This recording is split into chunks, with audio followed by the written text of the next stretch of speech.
cavab buraxılış imtahanına düşmüş. Belə bir suala baxaq.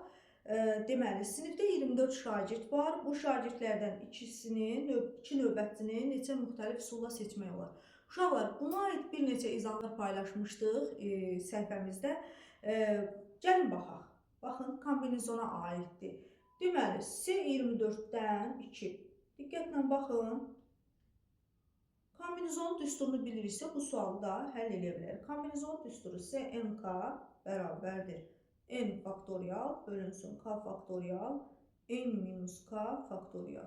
Bu şəkildə yazır. Onda 24 faktorial bölünsün 2 faktorial, sonra da 24 çıxılsın 2 faktorial. İndi isə gəlin bunu həll edək. 24 faktorial, 2 faktorial. 24-dən 2-ni çıxanda 22 faktorial verir bizə. Deməli, 24 faktorialla 22 faktorial gedir. Faktorial nə olduğunu bilirik. Nədir? 1-dən, məsəl üçün 24-ə qədər ədədlərin hasili. 1-dən 22-yə qədər ədədlərin hasili. Burada qalır 23, 24. Yəni, 22 faktorialla 24 faktorial ixtisar gedir. 1-dən 22-yə qədər ədədlər gedir. Burada 1 qalır, burada 23 vur 24.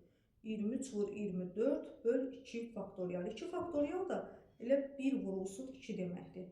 Burada da 23 vur 12 edir. Yəni, burada 1, burada 12.